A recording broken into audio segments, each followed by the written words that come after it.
मेरे प्यारे भाई और बहनों, अस्सलाम वालेकुम। मेडिकल स्टोर पर उतरती अबाबिलें।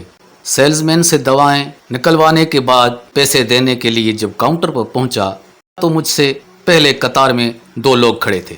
सबसे आगे एक बूढ़ी औरत, उसके पीछे एक नौजवान लड़का। मेरी दवाएं काउंटर पर सामने ही रखी थी और उनके नीचे रसीद दबी हुई थी। साथ और ढेर भी थे जो मुझसे पहले खड़े लोगों के थे। मुझे जल्दी थी क्योंकि घर वाले गाड़ी में बैठे मेरा इंतजार कर रहे थे, मगर देर हो रही थी क्योंकि बूढ़ी औरत काउंटर पर चुपचाप खड़ी थी। पाँव में आम सी हवाई चप्पल और हाथ में सब्जी की थैली थी। मेडिकल स्टोर वाले ने खुदकार अंदाज में औरत की दवाओं का बिल उठाया और बोला 980 रुपये। उसने औरत की तरफ देखे बगैर पैसों के लिए हाथ आगे बढ़ा दिया। औरत ने चादर में से हाथ बाहर निकाला और मुट्ठी में पकड़े मुड़े तोड़े 50 रुपये के दो नोट काउंटर पर रखे, फिर सर झुका लिया। बकाया। दुकानदार की आवाज अचानक धीमी हो गई, बिल्कुल सरगोशी के बराबर। उसने औरत की तरफ देखा। बूढ़ी औरत सर झुकाए अपनी चादर ठीक करती रही। शायद 2 सेकंड्स की खामोशी रही होगी। इन 2 सेकंड्स में हम सबको अंदाजा हो गया कि औरत के पास दवाओं के पैसे या तो नहीं हैं या कम हैं और वो कश्मकश में हैं कि क्या करे। मगर दुकानदार ने कोई लम्हा ज़ाया किए बगैर तेजी से उसकी दवाओं का ढेर थैली में डालकर आगे बढ़ाते हुए कहा, अच्छा अम्मा जी, शुक्रिया। बूढ़ी औरत का सर बदस्तूर नीचे था। उसने कांपते हाथों से थैली पकड़ी और किसी के तरफ देखे बगैर दुकान से बाहर चली गई। हम सब उसे जाता देखते रहे। मैं हैरान था कि 980 रुपये की दवाएं इस दुकानदार ने सिर्फ 100 रुपये में दे दी थी। इसकी फयाजी से मैं मुतासर हुआ। जो ही वो बाहर गई, दुकानदार पहले हमें देखकर मुस्कुराया, फिर काउंटर पर रखी प्लास्टिक की एक शफाफ बोतल उठा ली जिस पर लिखा डोनेशंस फॉर मेडिसिन्स, यानी दवाओं के लिए अतियात। इस बोतल में बहुत सारे नोट नज़र आ रहे थे। ज़्यादातर 10 और 50 के नोट थे।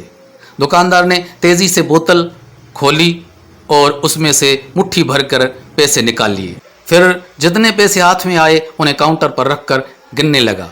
मुझे हैरत हुई कि ये क्या काम शुरू हो गया है, मगर देखता रहा। दुकानदार ने जल्दी जल्दी सारे नोट गिने तो 350 रुपये थे। उसने फिर बोतल में हाथ डाला और बाकी पैसे भी निकाल लिए। अब बोतल बिल्कुल खाली हो चुकी थी। उसने बोतल का ढक्कन बंद किया और दोबारा पैसे गिनने लगा। इस बार कुल मिलाकर 550 रुपये बन गए थे। उसने बूढ़ी औरत के दिए हुए 50 के दोनों नोट बोतल से निकलने वाले पैसों में मिलाए और फिर सारे पैसे उठाकर अपने दराज में डाल दिए। फिर मुझसे आगे खड़े गाहक की तरफ मुतवज्जा हो गया। जी भाई, नौजवान ने जो खामोशी से ये सब देख रहा था 1000 का नोट आगे बढ़ा दिया। दुकानदार ने उसका बिल देखकर नोट दराज में डाल दिया और गिनकर 330 रुपये वापस कर दिए। एक लम्हा रुके बगैर नौजवान ने बकाया मिलने वाले नोट पकड़कर उन्हें तह किया। फिर बोतल का ढक्कन खोला और सारे नोट उसमें डालकर ढक्कन बंद कर दिया। अब खाली होने वाली बोतल में फिर से 100 के 3 और 10 के 3 नोट नजर आने लगे थे। नौजवान ने अपनी थैली उठाई, जोर से सलाम किया और दुकान से चला गया। बमुश्किल 1 मिनट की इस कार्रवाई ने मेरे रोंगटे खड़े कर दिए थे। मेरे सामने चुपचाप एक अजीब कहानी मुकम्मल हो गई थी और उस कहानी के किरदार अपना अपना हिस्सा मिलाकर जिंदगी की स्क्रीन से गायब हो गए थे। सिर्फ मैं वहां रह गया था जो इस कहानी का तमाशाई था। भाई, ये क्या क्या है आपने? मुझसे रहा न गया और मैं पूछ बैठा, ये क्या काम चल रहा है? और कुछ नहीं है सर, दुकानदार ने बेपरवाही से कहा। इधर ये सब चलता रहता है, मगर ये क्या है? आपने तो औरत से पैसे कम लिए हैं, पूरे 800 रुपये कम, और बोतल में से भी कम पैसे निकले हैं। तो क्या ये अक्सर होता है? मेरे अंदर का ज़मीर बेचैन था जानने के लिए कि आखिर वाकया क्या है। कभी हो जाता है सर, कभी नहीं। आपको तो पता है क्या हालात चल रहे हैं। दुकानदार ने आगे झुककर सरगोशी में कहा, दवाएं इतनी महंगी हो गई हैं, सफ़ेद पोश लोग रोज आते हैं। किसी के पास पैसे कम होते हैं, किसी के पास बिल्कुल नहीं होते। तो हम किसी को मना नहीं करते।